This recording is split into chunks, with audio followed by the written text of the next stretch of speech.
Damn. My mic came out. Yo. The craziest reactions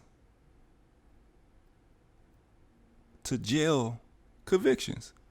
I don't know how to react to this, but we gonna find out what's going on. Make sure you leave a like. Make sure you hit that subscribe button, because that would basically make me the happiest out there in the faraway land. Who makes fire streams? Me. All right.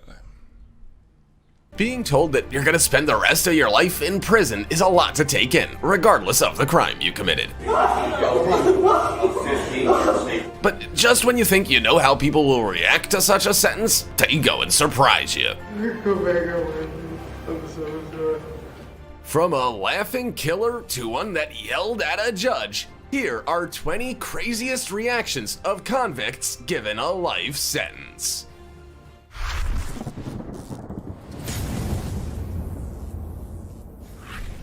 Number 20.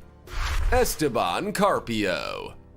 Boston, Massachusetts convicted prison inmate Esteban was sentenced to life in prison without parole for the murder of a policeman in 2005. When Providence police were questioning him for stabbing an 85-year-old woman, a detective had left the room to get a drink of water for Esteban. This left him alone in the room with Police Detective Sergeant James L. Allen. Once the detective had left the room, Esteban grabbed James's gun and shot him twice, resulting in his death. Esteban then jumped out the third-floor interview room window before being caught less than an hour later. Incredibly, Esteban was brought to his arraignment wearing a mask that was designed to stop offenders from biting or spitting on people. He also had red eyes, cheeks, and a red forehead, along with swelling around his forehead and cranial region. Every day, I face the facts of what I did and what happened.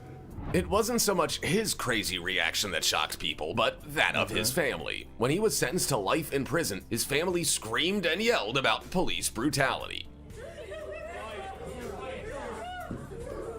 An FBI investigation concluded that excessive force had not been used given the circumstances, and that his injuries were sustained when he jumped from the third floor of the building and during his struggle with law enforcement. Number 19. Anthony Rodriguez. Anthony Rodriguez, who had just turned 18, was on parole when he robbed, kidnapped, and sexually assaulted a 25-year-old woman in Martin Luther King Jr. Park, dragging her 105 feet into a bathroom. Anthony had previous arrests for violence, but this appeared to be his first for sexual assault. According to reports, Anthony had been quiet throughout the entire ordeal, but that soon changed when the judge sentenced him to 25 years to life. He started directly talking to the judge with tears in his eyes, yelled profanities, and called the ruling unfair. He had to be forced to sit down. Down, Mr. Rodriguez, down. Anthony clearly wasn't happy with the outcome of the trial, and neither was his family. Afterward, his mother said that he didn't deserve life in prison and that something was wrong for him to receive such a heavy sentence. Anthony wasn't the first person to be arrested for the same crime. Previously, Mike Zarate Jacobo was under arrest on suspicion of rape and stayed in a downtown jail for 35 days until DNA evidence cleared him. That DNA evidence instead linked 18-year-old Anthony Rodriguez to the crime. Number 18.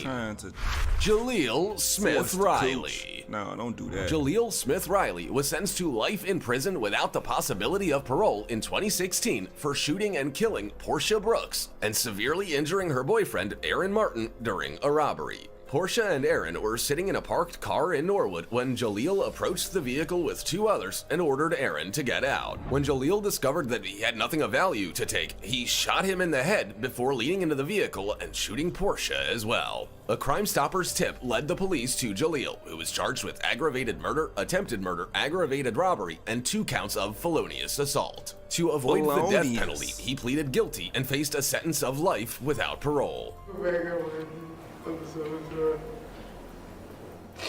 When he was sitting in the gallery, Portia's family spoke to the court and Jaleel. Jaleel then had to try and convince the court that he deserved leniency. He started crying in court with tears rolling down his face. He said, "I just want to come home one day." I just want to come home one day.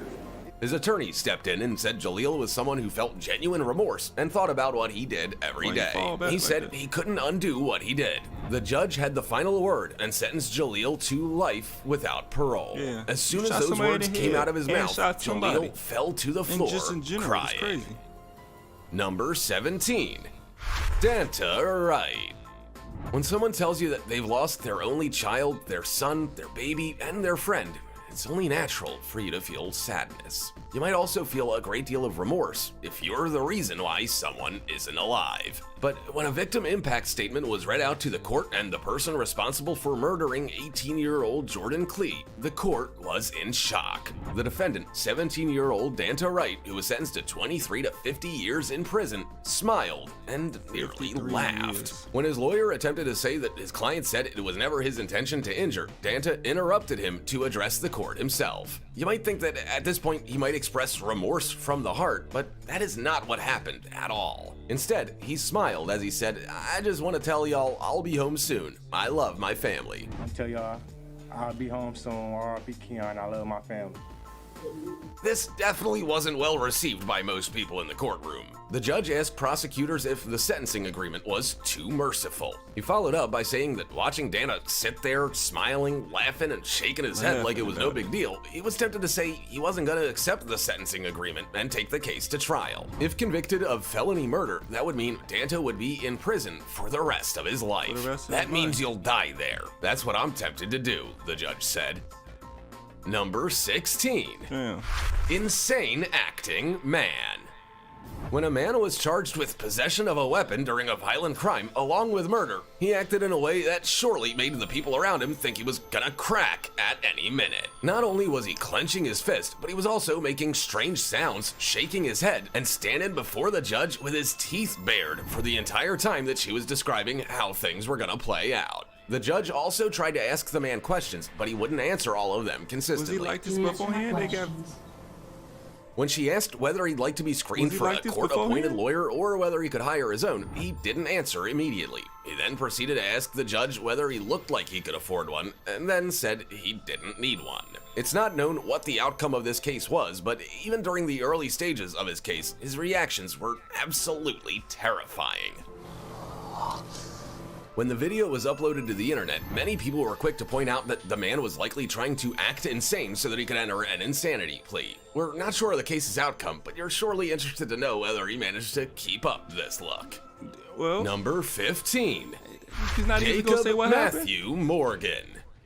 In 2015, a 14-month-old baby died in a house fire while at home with his 17-year-old brother, Jacob Morgan of Rock Hill, South Carolina. Jacob was initially charged with murder and pleaded guilty to the crime in October 2021. He was charged with involuntary 2021? manslaughter, unlawful conduct towards a child, and third-degree arson after setting his home on fire and willfully killing his brother, Joshua Alexander Hill. The court stated that Jacob set 2 fires, exited the home, and left his brother inside to die. Jacob hasn't given formal statements about how the fire started, but later said he lit a pillow on fire and threw it in the air. Authorities think 2 sets of fires were started, one in the master bedroom where the baby was asleep and another in the living room. In a probable cause hearing, Jacob cried, pleaded, and prayed with absolute terror in his eyes before he was charged with arson and murder connected to his brother.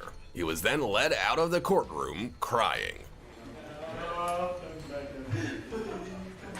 Eventually, Jacob was charged for Should've the set killing your- of you Joshua set your Hill, house and he on would be fire, sentenced to purpose? 15 years in prison. His mother, Julie Hill, said Jacob has developmental issues and loved his little brother.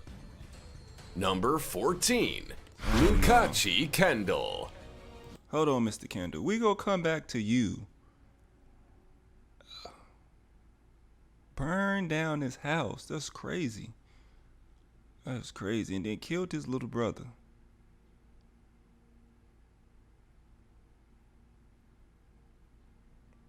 I wouldn't know how to react to that if something like that happened to my family.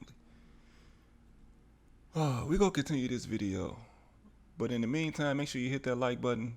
Make sure you hit that subscribe. That's crazy. I'll see you.